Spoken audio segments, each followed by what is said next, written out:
भारतीय दर्शन एवं संस्कृति में आपका स्वागत है। भगवान श्री कृष्ण कहते हैं कि जो व्यक्ति आपके शब्दों को महत्व नहीं देता है, उसके सामने मौन रहना ही श्रेष्ठ है। आत्मा का ज्ञान प्राप्त करना ही जीवन का मूल उद्देश्य है।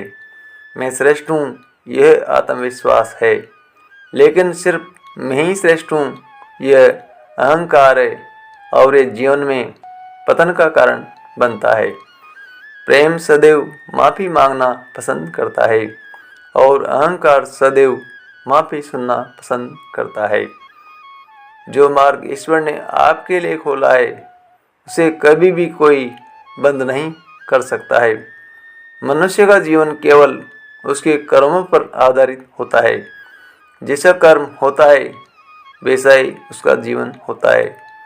लोग अक्सर सच कहने से बचते हैं या डरते हैं, पर सत्य कभी छिप नहीं सकता है और न ही कभी मिट सकता है।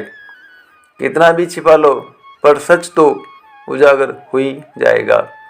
आत्मा अमर है, इसलिए मरने की चिंता कभी मत करो।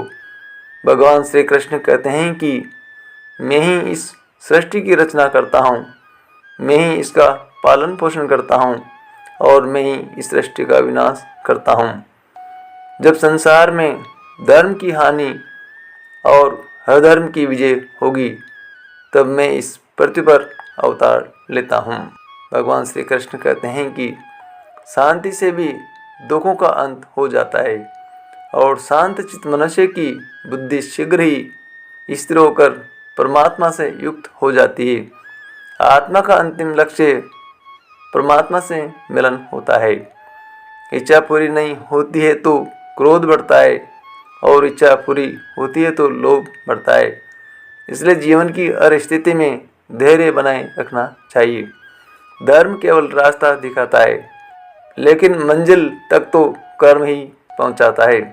वह जो सभी इच्छाएं त्याग देता है, मैं और मेरा की लालसा तथा भावना से मुक्त हो जाता है, उसे शांति प्राप्त होती है। श्री कृष्ण ने कहा है, अगर तुम्हें किसी ने दुखी किया है तो बुरा मत मानना। लोग उसी पेड़ पर पत्थर मारते हैं जिस पेड़ पर ज़्यादा मीठे फल होते हैं।